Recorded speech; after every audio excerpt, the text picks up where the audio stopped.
연애에 대한 통계를 조사해보게 됐습니다. 2023년 기준 20대에서 30대 청년들에게 물었습니다. 연애를 지금 하고 있습니까? 라는 대답에 대해서 안 한다, 한 번도 하지 못했다가 64%, 연애를 하고 있다가 35% 정도인 것으로 나타났습니다. 안심하십시오. 여러분은 64% 안에서 평안하고 기쁨을 누릴 줄로 믿습니다. 네, 아멘 하시면 안 돼요. 코로나 이후에 이러한 어떤 청년들 간에 있는 이 관계, 사랑의 연애 영역들이 조금씩 그 자리가 줄어간다라는 어떤 통계를 보여주는 것 같습니다. 그만큼 사랑이 우리의 삶에서 멀어져 간다라는 것이죠. 연애를 하지 않는 그분들에게 다시 한번 물었습니다. 왜 연애를 하지 않고 있습니까? 라는 주제에 대해서 네 가지 또 집요하죠. 네, 통계가 참 잔인해요. 네, 이 네 가지 원인을 함께 찾아봤는데요. 첫 번째 1위가 이것입니다. 혼자가 더 편하기 때문에. 네, 몇 분이 왜 고개를 숙이는지 모르겠어요. 부끄러운 것이 아닙니다. 두 번째, 이성과 말할 기회가 없어서. 참 어떤 의미에서는 슬픈, 많은 사역과 또 은혜의 자리에서 우리 더 많이 교제하시기 바랍니다. 마음에 드는 이성이 없어서, 그렇죠. 그 이성도 마음에 들어서 해야 할 텐데, 마지막으로 굳이 해야 할 이유를 찾지 못해서라고 말하고 있습니다. 여러분은 이 네 가지 중에 혹시 공감이 되시는 내용이 있으신가요? 그렇다면 어쩌면 우리의 사랑의 모습이 조금 지쳐 있는 것 같습니다. 여러분은 마음에 사랑이 꽃피었던 시절이 아마 한 번은 있지 않았을까 기대를 해봅니다. 여러분의 10대 시절, 그 친구가 지나가기만 해도, 문자 한 통만, 하나만 오기만 해도, 문자 세대가 아니구나. 카톡이 왔겠구나, 너희는. 카톡이 오기만 해도 그 가슴 뛰던, 어떤 그 연애 세포가 살아있었던 그 시간의 기억들을 한번 되짚어 보았으면 좋겠습니다. 기독교 세계관 안에서, 특별히 성경은 연애에 대해서 관심이 없습니다. 왜냐하면 성경은 결혼에 대해서 말하기 때문이죠. 연애라는 개념 자체가 생겨난 지 채 200년이 되지 않았다고 해요. 그래서 우리의 할머니, 할아버지 세대만 해도 엊그저께 만난 분이랑 결혼하셨잖아요. 그렇죠? 그렇게 여러분이 태어나셨고요. 그 시대를 거듭하면서 우리가 살아가는 이 시대는 이제 연애를 자유롭게 할 수 있는 시대 정도가 아니라 연애의 그 세분화, 그 복잡하여진 그 관계 속에서 연애를 어떻게 하지 않을지, 왜 하지 않는지에 대해서까지 다양한 이유가 생긴 세대를 살아가고 있습니다. 그래서 얼마든지 연애를 할 수 있는 축복의 시간 속에 스스로 연애를 하지 않는 그 다양한 그 양상까지 오게 된 세대를 만나게 된 것이죠. 어찌됐건 성경은 연애에 관심이 없이 결혼에 대해서만, 결혼한 가정의 삶에 대해서만 가르쳐주고 있습니다. 그러나 이러한 이 연애의 주제를 무시하기에는 우리가 살아가는 이 시대에 너무나 중요해진 우리의 그 인생에서의 시간이라는 것을 보게 됩니다. 그래서 이 본문을 묵상하는 가운데, 그리고 이 주제를 묵상하는 가운데 저에게 있어서도 그래, 연애보단 결혼을 가르쳐야 되는 것이 성경적인 방향이야라는 생각에 전환이 일어나게 되는데, 이 아가서의 말씀을 읽으면서 그 전환이 일어나게 됐습니다. 성경은 연애에 관심이 없을지라도, 성경은 결혼에 관심이 있을지라도 하나님께서는 우리가 하는 연애에 관심이 있으시구나. 우리가 살아가는 그 삶의 자리에서 이 말씀이 비춰지게 되면 비록 그 자세한 내용이 적혀 있지 않을지라도 실제로 연애라는 단어는 에스겔서에 남녀의 음란한 행위를 묘사하는 데에만 쓰이거든요. 적혀 있지 않을지라도 성경이 말하는 원리에 따라서 사랑하는 그 방법, 연애하는 그 방법이 우리에게 주어지겠다. 그래서 저는 원래 사랑에 대한 주제의 설교를 하게 되면 꼭 결혼에 대한 이야기까지 가게 되는데, 저는 오늘 여러분이 건강한 연애를 위해서 어떻게 말씀을 받아들여야 될지를 함께 나눠보기를 소망합니다. 사랑의 철학자라고 불리는 에리 프롬이라고 하는 철학자가 있습니다. 사진 한번 띄워주시겠어요? 그분이 이런 말을 했어요. 행복은 소유에 있지 않고 존재에 있다. 소유에 있지 않고 존재에 있지 않다. 존재에 있다. 죄송해요. 네, 제가 긴장이 되나 봐요. 네. 이분이 쓴 사랑의 기술, 자유로부터의 도피, 뭐 이런 정신분석에 대단한 관심을 가지고 있었던 그분의 생각이 결국에 사랑에 도착하게 되었고, 그가 죽기 4년 전에 소유냐 존재냐라는 책을 쓰게 됐습니다. 거기서 나온 글이에요. 행복은 소유에 있지 않고 존재에 있다. 이 소유와 존재에 대한 개념을 가지고 오늘 우리의 삶을 한번 살펴보기를 원합니다. 그에 따르면 사람은 두 가지 그 양식을 가지고 있다고 합니다. 하나는 소유 양식이고 하나는 존재로서의 삶의 양식입니다. 이 사람이 소유의 양식으로 사는가 존재의 양식으로 사는가, 이것은 이를테면 이런 예시로 좀 설명이 가능할 것 같습니다. 처음 만난 사람에게 여러분은 자신을 뭐라고 소개하고 계신가요?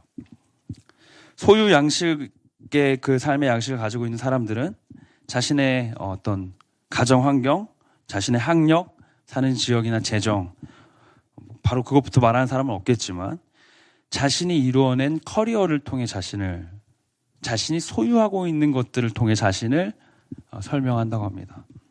반대로 존재 양식을 가진 사람들은 자신이 생각하고 있는 것, 자신이 지금 하고 있는 것, 몰입하고 있는 것들에 대해서 어떤 부산물들이 아닌 자기 자신 안에서 그 정체성을 찾으려 시도한다는 것이죠.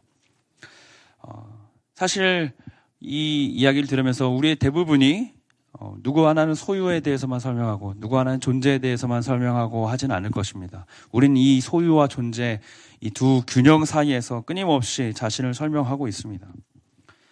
실제 1%도 이것을 완전히 양분하는 것은 어렵다라고 말합니다. 소유가 존재를 증명할 때도 있고 존재가 소유를 쫓아갈 때도 있기 때문입니다. 그러나 자신의 삶이, 지금 살아가고 있는 내 인생이 소유를 추구하고 있는지 존재를 추구하고 있는지 자기 자신만큼은 분명히 알고 있다라고 이야기하고 있습니다.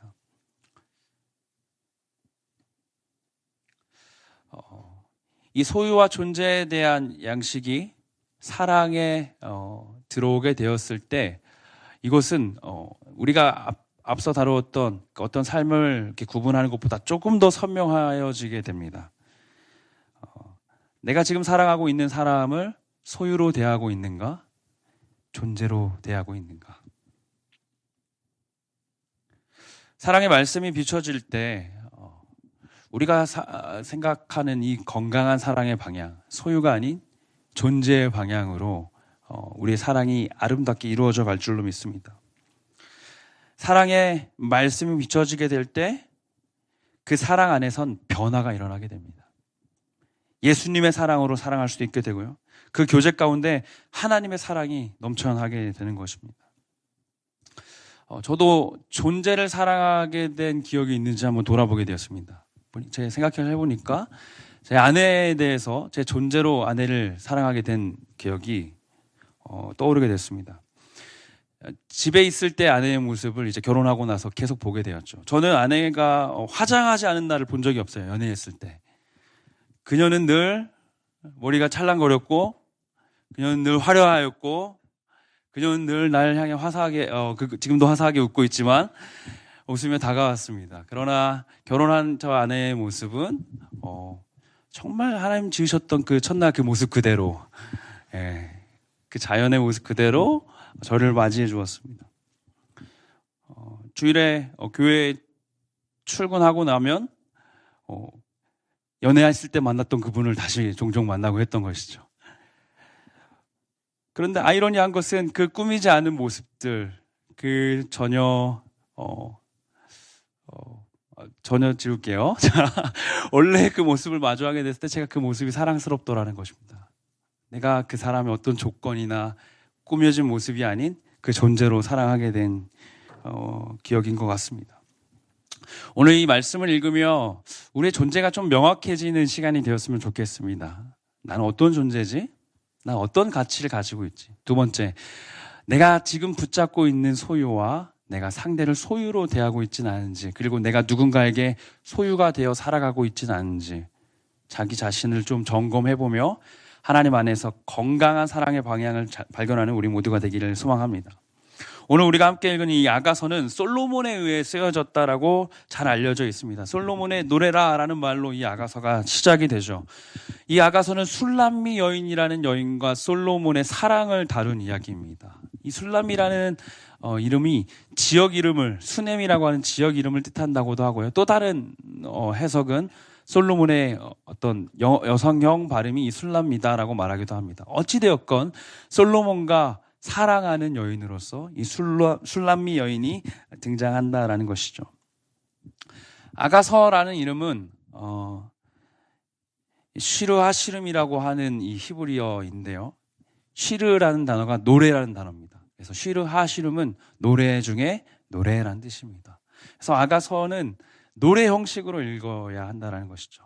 저도 아까 성경 봉독을 노래로 부를까 하다가 꾹 참았는데, 이 본문을 보면 이따 저희가 살펴보게 되는 이 본문의 구절 안에서는 남자가 부르는 구간, 여자가 부르는 구간으로 노래가 구조가 나눠져 있습니다. 그래서 주거니 받거니 노래가 이루어져 가는 것이죠. 그래서 이 아가서의 고백들을 명절마다 함께 부르면서 그 안에 있는 하나님의 사랑의 모습에 대해서 이스라엘 백성들이 나누었다라는 기록이 있습니다. 아가서는 이 남녀 간의 사랑에 대해서 매우 자세하게 나타내주고 있습니다. 그래서 많은 신학자들이 이 아가서가 너무나 에로티시즘이 강하기 때문에 정경으로 채택되는 것에 대해서 우려가 많이 있었으나, 오히려 그 메시지 안에 강렬하게 담겨져 있는 하나님의 사랑과 이스라엘 백성의 모습이 담겨 있기에 이 아가서가 우리가 하나님을 더 잘 알 수 있는 성경이다라고 이야기를 하고 있습니다. 오늘 우리는 이 성경에 나타난 사랑의 본질과 방법을 통하여서 우리의 사랑의 지금 방향이 건강하게 잘 가고 있는지, 내 사랑의 방향이 존재와 소유에서 지금 어디쯤 위치해 있는지를 돌아보는 시간이 되었으면 좋겠습니다. 이것과 관련해서 두 가지 질문을 가지고 말씀을 살펴보도록 하겠습니다. 우리가 던져볼 첫 번째 질문은 이것입니다. 나를 존재로서 사랑하고 있는가? 왕이 사랑한 여인, 나를 존재로서 사랑하고 있는가? 우리 5절을 함께 한번 읽어보도록 하겠습니다. 1장 5절입니다. 시작. 예루살렘 딸들아, 내가 비록 검으나 예쁘단다. 계달의 장막 같고 솔로몬의 휘장 같다는구나. 네, 세번역으로 먼저 읽어주셔서 감사해요. 제가 전달을 잘못 드렸나 봐요. 예루살렘의 아가씨들아, 내가 검어서 예쁘단다. 계달의 장막 같고 솔로몬의 휘장 같다는구나. 술람미 여인의 목소리가 처음 나타나기 시작합니다. 예루살렘의 아가씨들, 내가 검어서 예쁘대요. 그리고 내 모습이 계달의 장막 같고 솔로몬의 휘장 같다라고 합니다. 이 술람미 여인의 모습은 아마도 까만 피부의 여성이었을 것이다라고 말해요. 왜냐하면 이 5절을 보게 되면 계달의 장막이라는 표현이 쓰여지게 되는데, 계달의 장막은 계달이라고 하는 유목민들이 머물던 그런 텐트입니다. 그래서 사진을 가져왔는데, 네, 이런 식으로 생긴 텐트인데 흑염소 가죽으로 만들었다고요. 그래서 검은 가죽이죠. 햇빛을 많이 받아서 빛바랜 형태의 아주 초라한 그런 색깔의 장막입니다. 이 여인이 자신을 가리켜서 이 계달의 장막 같다고 말하는 거죠. 이렇게 초라한 천막 같다. 내 모습은 그런 모습이야 라고 스스로를 말하고 있습니다. 네, 내려주셔도 됩니다. 그러면서도 이어진 표현은 내 모습이 계달의 장막과도 같지만 솔로몬의 휘장과도 같다라고 말해요. 솔로몬이 머물던 왕궁의 그 커튼과도 같다라는 것입니다. 아이러니하죠. 자신의 모습이 이렇게 초라한 그 검은 천막 같다고 말하기도 했다가 왕이 머물고 있는 궁궐의 커튼과도 같다라는 것. 이 말씀 안에서 이 여인이 자기 자신을 어떻게, 자신의 존재를 어떻게 말하고 있는지 고민해 보게 됩니다. 우리 6절을 또 이어서 보도록 하겠습니다. 6절도 그 여인의 목소리가 담겨 있는 구간입니다. 같이 한번 더 읽어보겠습니다. 시작. 내가 햇볕에 쬐어서 거무스름 할지라도 흘겨보지 말 것은 내 어머니의 아들들을 나에게 노하여 포도원 지기로 살았음이라. 나의 포도원을 내가 지키지 못하였구나. 아멘. 6절을 보니까 이 여인이 검은 이유가 나타나게 돼요. 왜 피부가 검을 수밖에 없었습니까? 그의 형제들이 이 여인에게 노하여 그녀에게 포도원 농사를 시켰다는 것이에요. 6절을 한 번만 더 보여주실래요? 얼마나 관계가 멀었는지 내 어머니의 아들들이라고 말해요. 보통은 우리 오빠들이라고 할 텐데 내 어머니의 아들들이라고 합니다. 그만큼 관계가 멀었던 것 같아요. 그들이 이 여인에게 노하여서 그를 끊임없이 노동을 시켰고 그 여인이 피부가 검어질 때까지 일을 했다라는 것입니다. 여기서 피부가 검다라는 것은 단순히 인종적인 비하가 아니라 그녀가 가지고 있던 사회적 지위를 보여줍니다. 그녀가 머물고 있던 생활의 양식을 보여주는 것이죠. 그러면서도 그 여인의 아까의 그 고백, 나는 계단의 장막 같지만 그럼에도 불구하고 솔로몬의 휘장가도 같은 사람이다.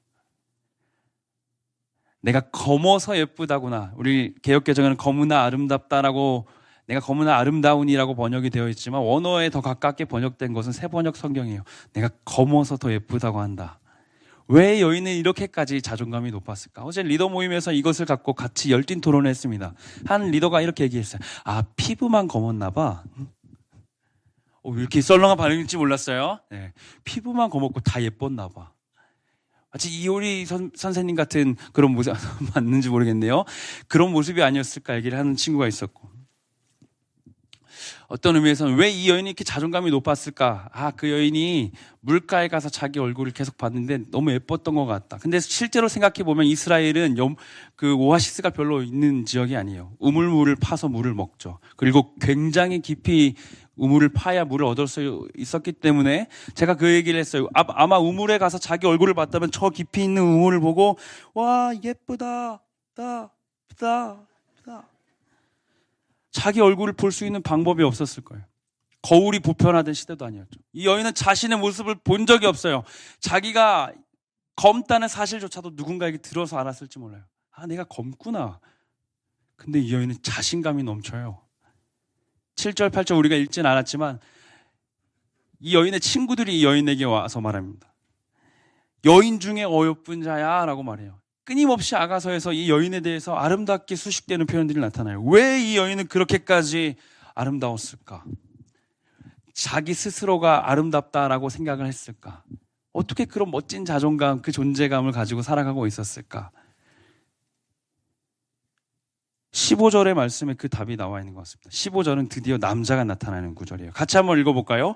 시작. 내 사랑아, 너는 어여쁘고 어여쁘다. 내 눈이 비둘기 같구나. 솔로몬의 목소리가 등장하는 구절이에요. 술라미 여인의 노래가 흘러나오다가 솔로몬이 등장하게 됩니다. 솔로몬은 이스라엘의 왕이죠. 이스라엘 왕 중에서도 가장 화려한 전성기를 이끌었던 왕이죠. 그 아름다운 존재가 눈앞에 서 있습니다. 여인은 자신의 모습은 볼 수 없지만 그 아름다운 존재가 자신을 향해 이렇게 얘기해요. 너는 어여쁘고 어여쁘다. 자신의 아름다움을 마주해 본 적 없는 여인이 자신이 아름답다고 생각할 수 있었다라는 것은 가장 아름다운 존재가 자신을 향하여서 그 존재를 설명해 줬기 때문이에요. 우리가 우리 자신의 그 존재 가치를 확인할 수 있는 것은 나의 존재 가치라는 가장 아름다운 존재가 나를 설명해 주었을 때입니다. 왕이 나를 향해서 예쁘다고 말하는 거예요. 여러분이 제가 한 설교 안에서 이 설명에 아주 적합한 예화를 듣게 되는데, 한 꽃집 아가씨가 있었어요. 그 꽃집 아가씨가 꽃을 팔고 있었는데 한 남자를 만나게 됐습니다. 그래서 둘이 교제가 이제 시작이 됐죠. 어저께 꽃을 잘했는지 교제가 시작이 됐어요. 두 사람이 알콩달콩 살고 있었는데 어느 날 알게 됐습니다. 이 사람이 왕인 거예요. 그 나라의 왕인 거예요. 꽃집에서 팔고 있었는데 별 볼 일 없어 보였는데 그 사람이 왕인 거예요. 그날부터 그 꽃집 아가씨가 어떻게 됐을까요? 그냥 진상 고객이 와서 막 이 꽃이 모양이 왜 이래? 뭐 다 뒤집어도 괜찮아요. 왜? 내 사랑하는 사람이 왕이니까. 왕이 나를 사랑하니까. 왕이 나를 향해서 가장 어여쁜 존재라고. 다른 모든 가치가 다 지워지는 거예요. 왜냐하면 왕이 나를 사랑하시니까. 존재의 가치가 흔들려갈 때 우리를 향해서 아름답다고 하시는 그 왕 되신 분을 보게 되는 것이 필요하다는 것입니다. 우리를 지으시고 우리를 가장 좋은 모습으로 가장 아름답게 만드신 그분이 우리를 향해서 너는 아름답다라고 말씀하신다는 거예요. 사랑하는 청년 여러분, 존재의 가치를 자기 자신의 기준에 맞추어가는 것은 자신을 향해 아름답다고 말씀하시는 그분의 음성이 아닌 자기 내면의 목소리에 집중하는 것은 자기의 존재를 지워가는 것이에요. 거울 좀 그만 보세요. 충분히 아름답습니다. 내 어떤 존재의 목표를 위해서 너무나 많은 커리어를 위해서 애쓰지 마세요. 여러분 충분히 존재로 아름답습니다. 저희 아이가 태어났을 때 제 기도 제목이 딱 하나 있어요. 잘 먹고 잘 자기만 해주세요, 하나님. 그러니까 너무 잘 들어주셔서 먹고 자기만 하는데 어느 날 이 아이가 너무 똑똑해져 가니까 마음에 기대가 되는 거예요. 아, 얘가 혹시 용재면 어떡하지? 다행히 아직 그럴 일은 없을 것 같아요.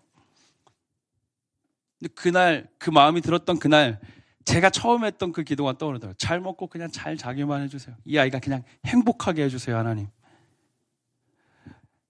소유가 주어지기 시작할 때부터 우린 존재를 잊기 시작합니다. 사랑하는 청년 여러분, 우리의 삶에 나의 존재 가치를 한번 들여다봤으면 좋겠어요. 내가 만들어 온 것, 내가 쌓아온 것들, 내가 지금 태어나면서 자연스럽게 가지고 있는 그것들이 나를 설명하는 것이 아니라 나를 향해서 아름답다고 말씀하시는 그분의 목소리 앞에 설 때 내 진정한 존재 가치가 주어집니다. 우리 가슴에 손을 얹고 한번 그분의 음성을 따라서 그분의 마음을 따라서 함께 이렇게 고백했으면 좋겠습니다. 나는 하나님 보시기에 가장 아름다운 사람입니다. 나는 그 왕이 보시기에 가장 사랑스러운 존재입니다. 아멘. 이 마음 가지고 우리가 이 땅을 살아갔으면 좋겠어요. 물론 누군가는 나를 향해서 내가 가지고 있지 않은 것들, 내가 누리지 못하는 것들을 가지고 나의 존재를, 나의 가치를 정하고 있을 때 여러분 앞에 여러분을 끊임없이 사랑하셔서 여러분을 향해 끝없는 사랑의 마음의 고백으로 다가오시는 그 왕을 볼 수 있는 눈이 우리 가운데 주어지기를 주님의 이름으로 축원합니다. 이것이 우리가 주목할 첫 번째, 나는 나의 존재 가치를 사랑하고 있는가, 나를 존재로서 사랑하고 있는가 이고요. 두 번째는 이것입니다. 상대방을 존재로서 사랑하고 있는가. 상대방을 존재로서 사랑하고 있는가. 여러분, 오늘 GBS 시간에 제가 재미있는 미니 테스트를 준비해놨습니다. 헨리 클라우드라는 그 학자분이 쓴 사랑을 병들게 하는 8가지 법칙인가 그런 내용들이 있어요. 그래서 그 내용에 근거해서 제가 미니 테스트를 만들어봤습니다. 그래서 이 테스트를 거치면 2가지를 보시게 될 거예요. 하나는 내가 누군가를, 내가 뭐 지금 사랑하는 사람이 있건 사랑할 사람이건 사랑했던 사람이건 그를 존재로서 사랑하고 있는가, 소유하고자 하는가. 두 번째는 이것입니다. 내가 누군가의 소유로 살아가고 있는가, 내가 누군가의 소유가 된 걸 당연하게 여기고 살아가고 있는가.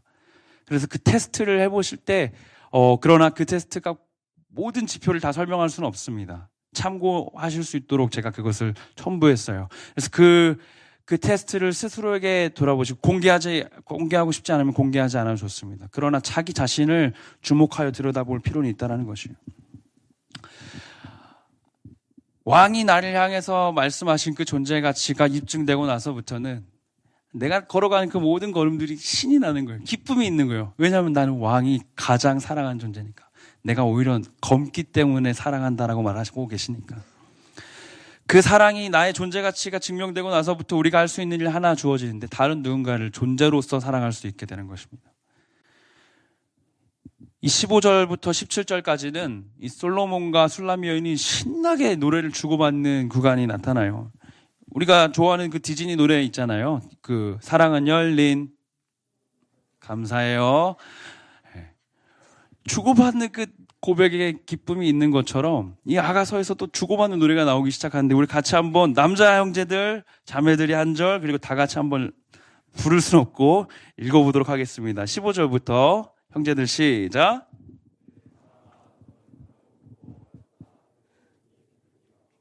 너무 형제들처럼. 네, 16절 자매들 한번 읽어주세요. 시작. 나의 사랑하는 자여 너의 어여쁘고 창하다. 우리의 침상은 푸르고. 함께 있습니다. 우리 집은 백향목 들보 잣나무 석가래로구나. 네. 백향목 들보 잣나무 석가래라는 것은 그 집의 견고함을 말해요. 백향목은 그 당시에 구할 수 있던 최고급 품질의 목재죠. 그 집의 견고함, 그 가정의 견고함을 설명하고 있는 것입니다. 주고받는 사랑의 고백이 되어져 있다라는 것이죠. 존재가 존재로서 서서 서로를 소유하지 않은 채로 서로를 강압하지 않은 채로 서는 것이죠. 저는 이 삶의 말씀이 주어질 때 주제 5가지를 선정하고 나서 가장 어려웠던 것이 이 사랑에 대한 주제였어요. 그래서 집에서 아내한테 계속 물어봤어요. 내가 설교할 자격이 있어? 근데 뭐 언제 자격이 있어서 했어요? 뭐 이렇게 하지 않고, 그럼요, 자격이 있습니다. 내가 당신을 존재로서 사랑하고 있어? 내 소유로서 사랑하고 있는 모습 없을까? 끊임없이 대화를 나눴던 그 몇 주간의 시간이었던 것 같아요. 사랑하는 청년 여러분, 이 사랑 안에 이 소유가 아닌 존재로 사랑하는 자리에 늘 머무는 여러분이 되기를 원합니다. 그러면서 제가 덧붙이는 것은 책임을 가진 자유가 있어야 된다는 거예요. 그저 방만하여서 내가 이 사람이 나를 소유할 수 없어. 나는 자유로운 존재야. 그래서 언제든지 내 마음대로 결정하고 생각하는 것이 아니라 이 모든 것의 전제가 무엇이라고 했어요? 나를 사랑하는 그 왕의 사랑으로 존재를 사랑하는 거잖아요. 그 사랑은 자유도 있는데요, 책임도 함께 있어요. 같이 있는 것이죠.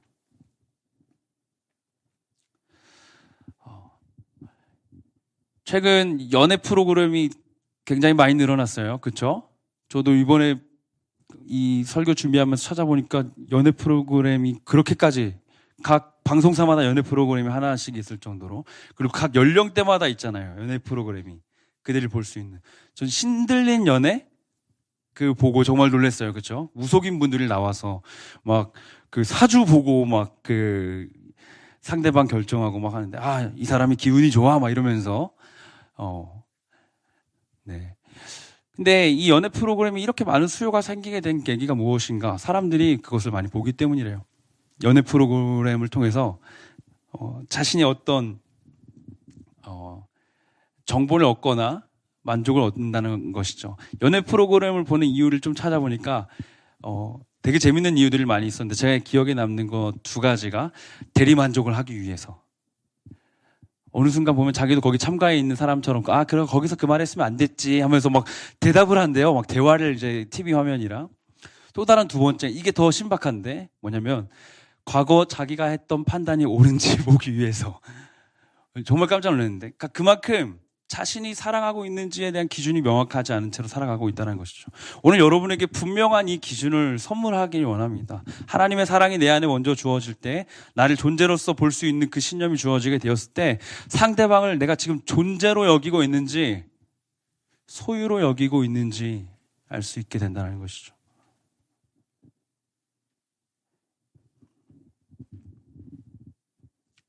자세한 내용들은 오늘 또 소그룹 가운데서 더욱더 나눠보았으면 좋겠고요. 저는 이 말씀을 준비하면서 이거 한 번으로 끝날 얘기가 아니구나, 우리가 더 끊임없이 계속 살펴보아야 할 얘기가 되겠구나 싶었습니다. 그래서 기회가 된다면 사랑에 대한 이제 이야기들을 더 많이 할 수 있는 기회가 주어질 수 있었으면 좋겠습니다. 상대방을 존재로서 사랑하고 있는가, 이것이 분명하게 주어져야만 여러분의 그 사랑이, 여러분의 연애가 건강한 연애의 방향으로 가게 될 것입니다. 저한테 여러 가지 질문들이 왔어요. 제가 좀 리서치를 했거든요. 이 사람이 하나님의 사람인지 아닌지 어떻게 확신할 수 있나요? 남사친과 여사친의 그 친밀함은 어느 정도까지 해야 되나? 그거 제가 어떻게 알아요? 그렇죠? 제가 어떻게 알겠어요? 근데 여러분이 알 수 있는 방법이 이 2가지에 있다는 것이, 하나님께서 나를 존재로 사랑하신다는 그 사랑의 확신 안에 서 있고, 내가 사랑할 그 사람을 한 사람의 존재, 하나님이 자기의 생명을 주시기까지 사랑할 만큼의 존재로 나도 사랑하고 있는가, 그거 하나면 충분한 거 아니겠습니까? 말씀을 맺고자 합니다. 오늘 이 말씀 앞에서 우리가 같이 한번 좀 정직히 섰으면 좋겠습니다. 특별히 지금 사랑을 하고 계신 분들, 또 사랑을 꿈꾸고 있는 분들, 또 사랑이 지나간 분들도 다 포함해서 여러분이 하고 있는 그 사랑이 하나님 안에서 건강하게 정말 아름답게 세워져 갈 사랑이 되어가고 있습니까? 오늘 말씀 앞에 우리가 같이 한번 섰으면 좋겠습니다. 오늘 말씀은 솔로몬과 술람미 여인을 통해 하나님께서 우리에게 보여주신 사랑을 보여주고 있습니다. 검고 보잘것없이 죄악으로 물들어 있는 우리를 향해서 끊임없이 아름답다고 하셨던 그 영원한 왕이 계시죠. 그리고 그분은 우리를 사랑하셔서 우리를 지으셨고 우리를 언제든 소유하실 수 있으시지만 조금도 소유하지 않으시고 우리를 그 존재 자체로 자유하게 하십니다. 그분은 상한 갈대를 꺾지 않으시고 꺼져가는 촛불을 끄지 않으신다라고 말해요. 그분은 끊임없이 기다리십니다. 왜냐하면 사랑은 오래 참고 기다리는 것이기 때문이죠. 사랑하는 청년 여러분, 정말 멋진 사랑이 우리 모든 청년 공동체 가운데 있기를 소망합니다. 그 멋진 사랑의 모습이 그리고 그 주님의 사랑의 모습을 닮았으면 좋겠습니다. 제가 가는 결혼 주례장에서 꼭 들리는 이야기가 있어요. 이거 하고 함께 찬양하실 텐데, 신랑은 신부를 사랑함에 있어 신부 너머에 있는 그리스도를 사랑하듯 사랑하고, 신부는 신랑을 사랑함에 있어 신랑 너머에 있는 그리스도를 사랑하듯이 사랑하라. 사랑하는 청년 여러분, 이것은 꼭 비단 결혼에서만 주어지는 것이 아닙니다. 우리 연애 관계에서만 주어지는 것이 아닙니다. 우리 함께하는 공동체 안에서도 그 너머에 있는 그리스도를 사랑하는 사랑으로 우린 사랑할 수 있는 것이죠. 오늘 함께 찬양하는 가운데 먼저 이 첫 번째를 주목했으면 좋겠습니다. 당신이 나를 사랑하시는 그 사랑 앞에 그것으로 내 존재를 증명하겠습니다. 그것으로 내 존재의 가치를 매기겠습니다. 그리고 그 존재의 가치를 아는 채로 다른 누군가를 사랑해 보겠습니다. 그 사랑의 방법대로, 사랑의 힘대로, 능력대로 사랑하는 저와 우리 모두 되길 주님의 이름으로 축원합니다. 우리 그 마음 가지고 함께 한번 찬양하도록 하겠습니다. 우리 향하신 그 사랑의 음성, 그분의 음성을 들으며 우리 같이 한번 찬양합니다. 너의 모습 그대로, 너의 모습 그대로, 너의 모습 그대로 사랑해, 사랑해, 사랑해. 우리 가슴에 손 얹고 고백할까요? 너의 마음, 너의 마음 그대로, 주님의 마음, 주님의 음성 그대로 사랑해, 사랑해. 다시 한번 주님의 음성 구하며 너의 모습 그대로, 너의 모습 그대로, 너의 모습 그대로 사랑해, 사랑해, 사랑해. 너의 마음, 너의 마음 그대로, 너의 마음 그대로 사랑해, 사랑해, 사랑해. 주님의 마음을 들으며 너는 덥다 하지만 나에겐 아름답단다. 너는 멀리 왔다 하지만 널 따라 나도 왔단다. 너는 나의 전부란다. 널 위해 날 주었단다. 그런 너는 나의 눈에 한 번 더 고백합니다. 너는 검다 하지만, 너는 검다 하지만 나에게 아름답단다. 너는 멀리 왔다 하지만 너를 따라 나도 왔단다. 너는 나의 전부란다. 널 위해 날 주었단다. 그런 너는 나의 눈에 거룩 아름답다. 너의 모습, 너의 모습 그대로, 너의 모습 그대로 사랑해, 사랑해, 사랑해. 너의 마음, 너의 마음 그대로, 너의 마음 그대로 사랑해, 사랑해, 사랑해. 너는 덥다 하지만 나에겐 아름답단다. 너는 멀리 왔다 하지만 너를 따라 나도 왔단다. 너는 나의 전부란다. 널 위해 날 주었단다. 그런 너는 나의 눈에 검은 아름답다. 사랑하는 청년 여러분, 우리가 살아가는 이 세상의 수많은 잣대 앞에 서 있다 보니 그 잣대 앞에, 그 방식 앞에 나의 존재를 같이 매기고 있진 않았는지 돌아봅니다. 그러나 오늘 눈을 돌이켜 우리의 귀를 다시 그분의 음성을 향해 돌이켰을 때 그분은 우리를 향해 말씀하십니다. 네가 검어서 예쁘단다. 나의 사랑, 나의 어여쁜 자야, 네가 검어서 예쁘단다. 내가 무언가를 할 수 있어서 너를 사랑하는 것이 아니라 너의 존재 그 자체로 내가 너를 사랑하고, 내가 너를 창조 이전부터 계획하였을 뿐만 아니라 내가 너를 지었고 내가 너를 위하여서 너를 찾아와 이 땅 앞에 그 십자가에 못 박히기까지 너를 끊임없이 사랑한다. 그리고 지금 네가 걸어가는 그 모든 걸음 가운데도 너를 홀로 두지 않고 너를 사랑하기 원한다.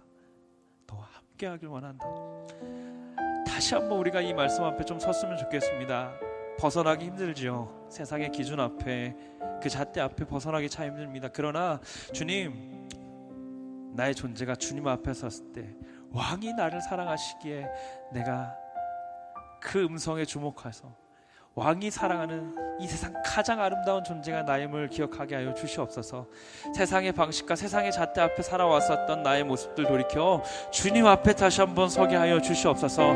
나의 존재의 가치는 주님의 고백 앞에 있습니다. 나의 존재의 가치는 주님의 사랑 앞에 있습니다. 나의 존재의 가치는 주님의 아름답다 말씀하시는 그 놀라운 고백 앞에 서 있습니다. 주님, 그 사랑 앞에 끊임없이 머무는 우리 되게 하여 주시옵소서. 그 사랑의 선포로 나아가는 우리 되게 하여 주시옵소서. 우리 같이 한번 우리 마음에 주시는 그 음성에 기대어서 주의 이름 부르시고 합심하여 기도하며 나아가겠습니다. 주여, 사랑하는 주님 감사합니다.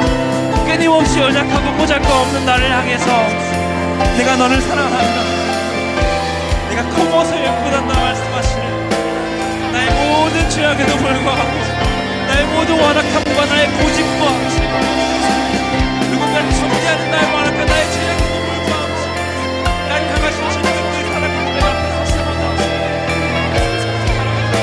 사랑하는 나의 아들,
고백에 집중합니다.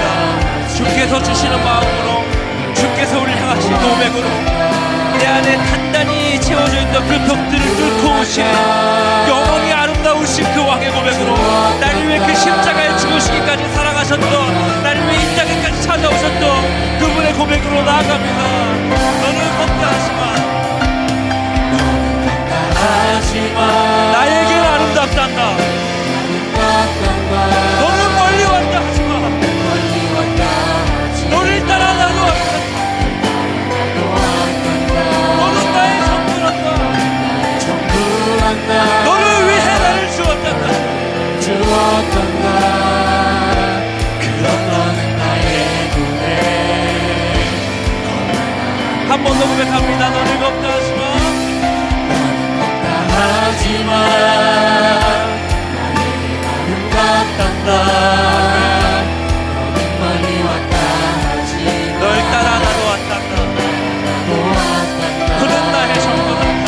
너는 나의 전부란다. 주었단다.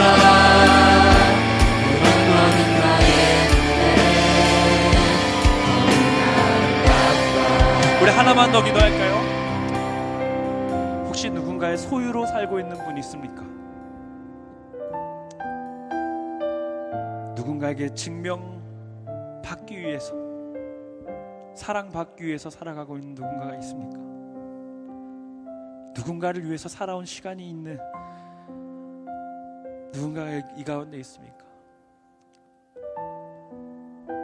오늘 하나님의 말씀이 우리 가운데 비추어질 때 나를 억누르고 있던 그 소유의 마음들, 누군가에게 증명받기 위해서 왔던 그 시간들, 주 예수 그리스도의 그 보혈 앞에 자유로워지기를 소망합니다. 주의 그 십자가의 사랑 앞에 다시 나의 존재의 가치를 매기는 시간 되길 원합니다. 여러분은 존재로 서 있는 사람입니다. 이 땅을 지으시고 다스리시고 주관하시는 그 왕이 나의 사랑으로 고백하신 여러분입니다.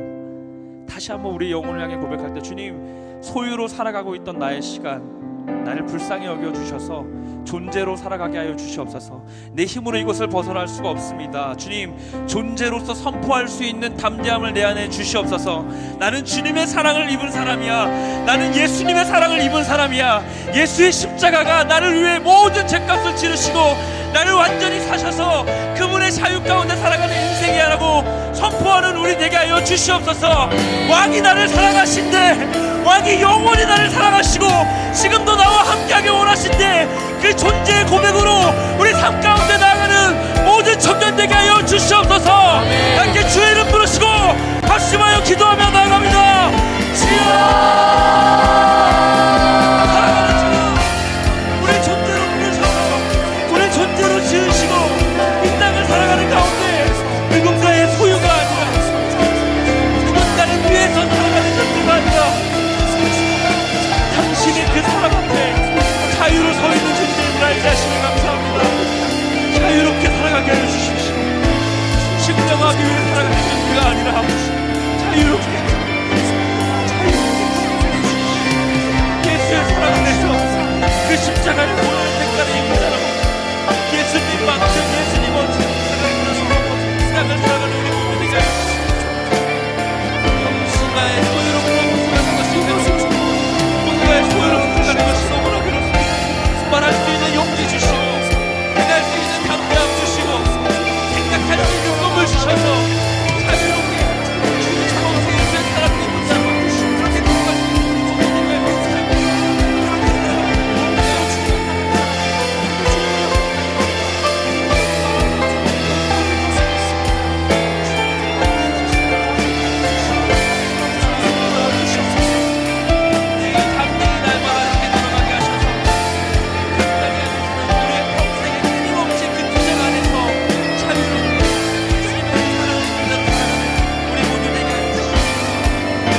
고백합니다. 너는 검표하지 마.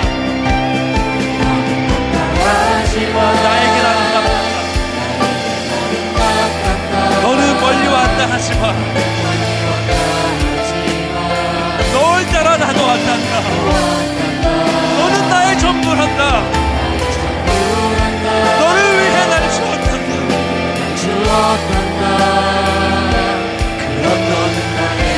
이 고백을 입은 자들의 고백입니다. 함께 고백합니다. 오직 사랑 안에서, 오직 사랑 안에서 하루를 살게 하시고, 오직 사랑 안에서 모든 일 결정하니, 우리를 사랑하신 그 큰 사랑을 인해 주님을 닮아가는 우리 가슴을 서럽고 우리 영혼을 향해 선포하면서 오직 사랑, 오직 사랑 안에서 하루를 살게 하시고, 오직 사랑 안에서 오직 사랑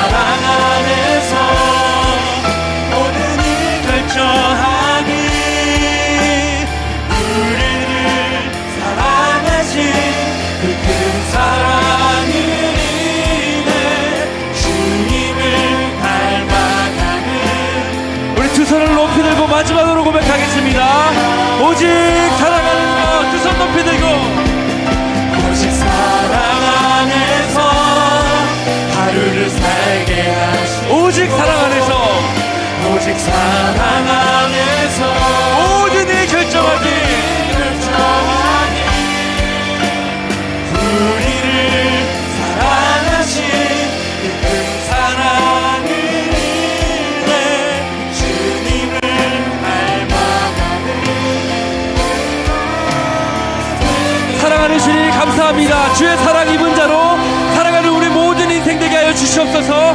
주시는 마음 가지고 찬양하신 대로 우리 주의 이름 부르시고 기도하며 나가겠습니다.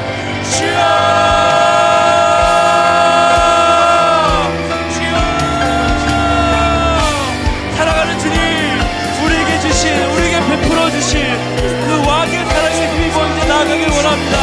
우리가 나아가는 하루하루 가운데 오직 사랑 안에서 모든 일을 결정하게 하여 주시고 오직 사랑 안에서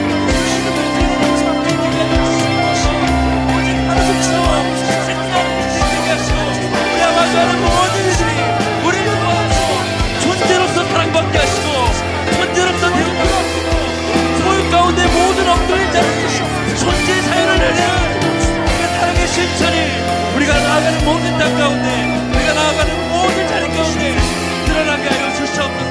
고백되게 하여 주시옵소서. 선포되게 하여 주시옵소서.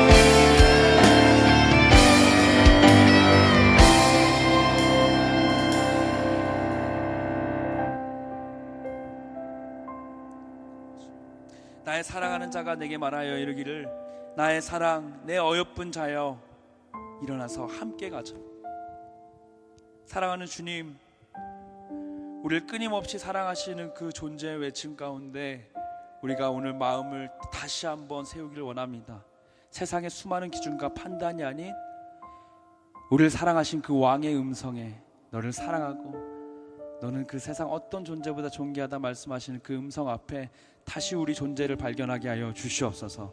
그리하여 그 사랑에 힘입어 이제 우리도 이 시대 가운데 이 세상 가운데 그리고 우리가 사랑하게 될 또 다른 누구를 향해서 존재로서 사랑하게 하여 주시옵소서. 그래서 오늘 우리에게 주신 이 외침 나의 사랑하는 자가 내게 말하여 이르기를 나의 사랑 내 어여쁜 자여 일어나서 함께 가자 하시는 대로 그 모든 교제의 자리 가운데 그 모든 사랑의 자리 가운데 예수와 함께 서서 당신의 방법대로 사랑할 수 있는 우리 모두 우리 청년들 되게 하여 주시옵소서.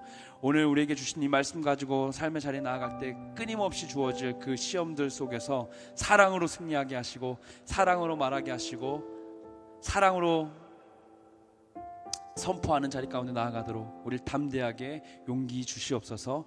모든 자리 가운데 그렇게 역사하실 주님을 기대하며 사랑이시며 오늘도 우리와 함께 하시는 우리 주 예수님의 이름으로 기도드립니다.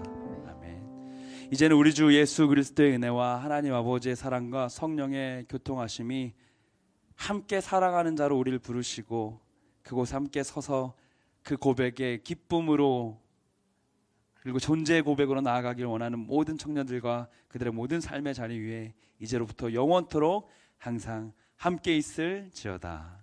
아멘.